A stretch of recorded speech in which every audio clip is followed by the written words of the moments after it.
welcome. I'm Peggy, and you know what? Today we have somebody who's going to give us some real knowledge, that things we can pick up and run with. And we're starting a kind of a new era here, the beginning of a year. Dr. Rhoades is here with me. He's a family therapist. And, you know, the word sort of scares people, but he has common sense. And that's what I love about Roger. Thank you for Peggy, coming. so good Thank to be you. with you again. And you want to talk about intentions Yes. and failures. And we all start out with good intentions. Yes, and I think good intentions are pushed on us. You know, make a New Year's resolution. You know, as we're here in January, going into February. Yeah. Set a goal, lose weight, live better, eat better, do this, change what you're doing to the better, and we have that pushed on us, and talk to so many different platforms tell us that's what you need to do, and so people feel pressure. Oh, I need to set this goal. I need to set this plan. And they don't realize that actually what they're doing, they're doing themselves a great disfavor, because by setting the plan, they're actually setting themselves up for failure. And that. But if you never plan and you never have a goal, you never accomplish anything. I totally agree with that, Peggy. Better to have a plan and fail than to not try at all. Well, I don't know about that.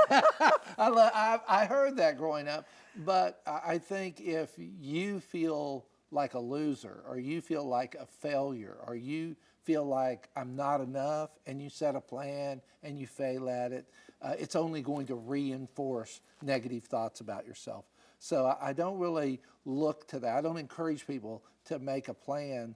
I encourage people to, instead of a monthly plan, that I'm going to do this all year, but I'm only going to plan for it a month. I say, if you're going to set something, plan for it for 12 months.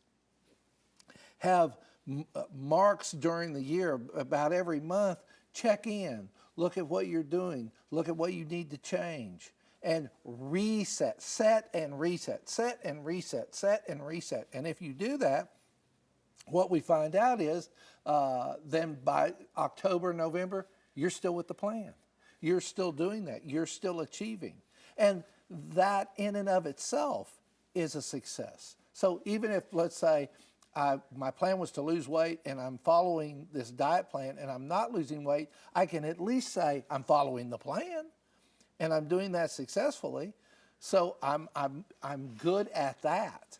And that given time, we found that people then do lose weight. And even better, they have a different vision of themselves. They feel better about themselves, and they feel like that they can set more ambitious goals down the road. What do you think that maybe we're guilty of not analyzing ahead of time what we need to be doing? Before we set out to have a plan to do something, you have to analyze and say, can I do this, and do I need to do this? I love that. See, and I'll tell you another piece that you're missing on that, and that is it my plan? I tell you, lots of times, people aren't losing weight for themselves. They're losing weight for somebody else. They're not looking to do this better for themselves. They're looking to do something better for someone else. It's social pressure, social relational pressure that people are giving into to make the plan. And then what happens is, it really wasn't my plan in the first place. So you just really don't have a buy-in for success. So I love what you're saying. Make sure this is what I want. This is what I need. This is good for me. And I know me well enough to know if it's accomplishable or not. You know, some people, they make, you know, I'm going to climb Mount Everest, and they can barely walk around the block. I'm like, really? I mean, really? So you have to be realistic to begin with. Yes, and the more you do it within yourself and you connect with people who are supportive of you, if you're making what I would call a funky plan, they're going to call you on it. They're going to go, I don't know. You know, don't be so hard on yourself. Don't look, I'm gonna lose 30 pounds in a month. Really? You're gonna lose 30 pounds in a month? Honey, I don't think that's realistic. See, that's what a friend, someone who's supportive of you. Now, you know, you might be able to lose 10 and we can work on that and we can set that up. And that's a quote unquote reasonable goal. But if you're setting unreasonable goals based on somebody else's desire or plan, you're going to fail. And then you're going to feel worse about yourself. And so there's lots of people that are making resolutions right now, and they are not going to keep them, and it's just going to tear their self-esteem up. And they're not going to feel good about themselves. And we don't want to encourage that. We want to set reasonable goals, make them personal goals, and make them goals that they're accountable to. You know, that they have a good intention. That I intend to do this. And I've set myself up for success. And that's also important. Again, is it possible for me to lose weight in 30 days? Not a lot. So I need to judge that. Now, if I say, could I lose that weight in a year? Oh, I have a whole year and I have a whole process in a year of losing that. Yeah, I could do that. That's doable. So now I've set myself up for success. And you feel better about yourself.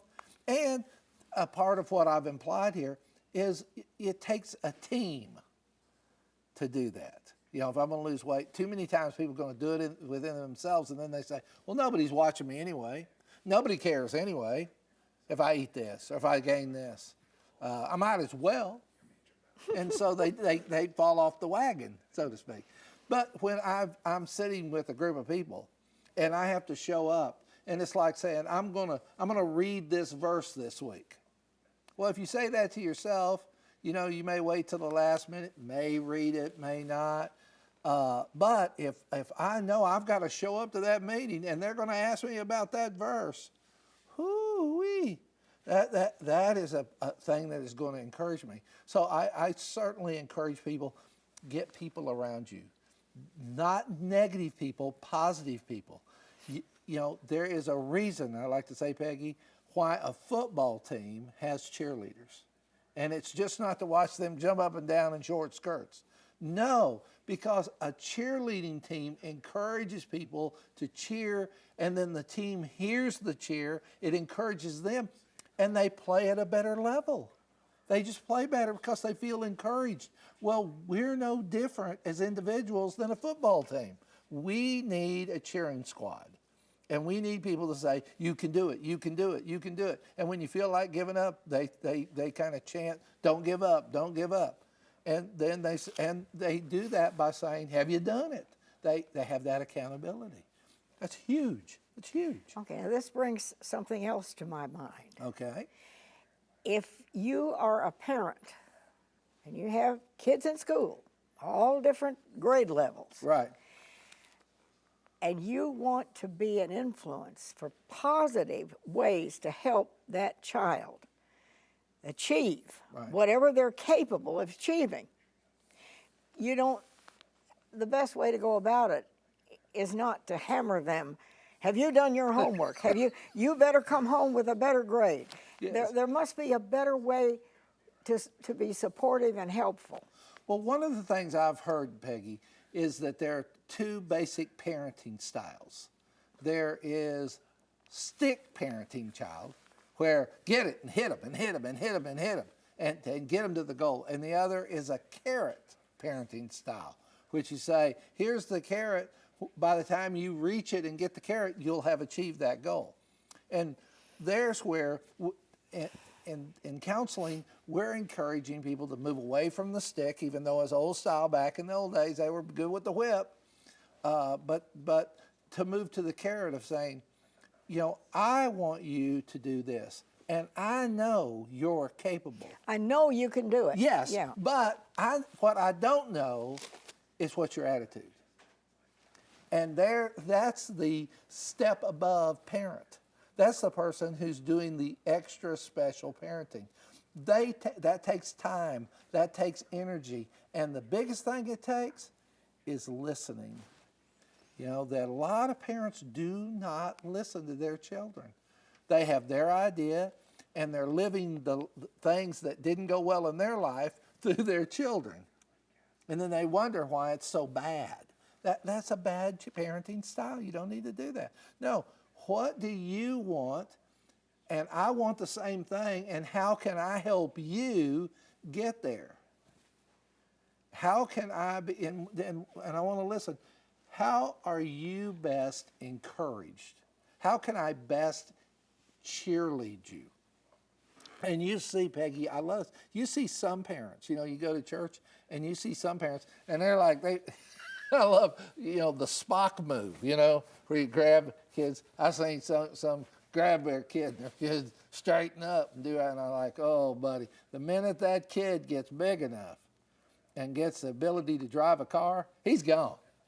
He's never going to be around your house, and he's certainly never going to be around church. And then I see other parents in which you can see they're cheerleading. I know you can do it. I know you're capable. What can I do? How can I help you?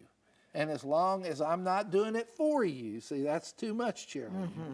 But if I can do it, if I can encourage you, or I can give you a leg up, but you make the move, I'm going to do that. And you can see, you can watch parents and children and see what kind of parenting that child has.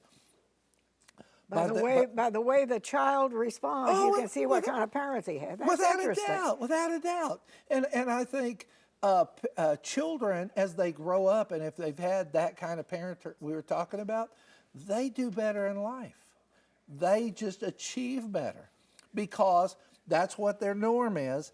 And what they do, Peggy, is they seek out that same kind of relationship, kind of in the subconscious. They find, well, I could work at this company, or I could work at this company.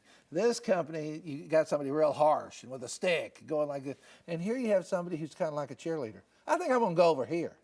Okay. And so you see them make better choices. Okay, we've got to go to a break. Oh. And we'll be right back.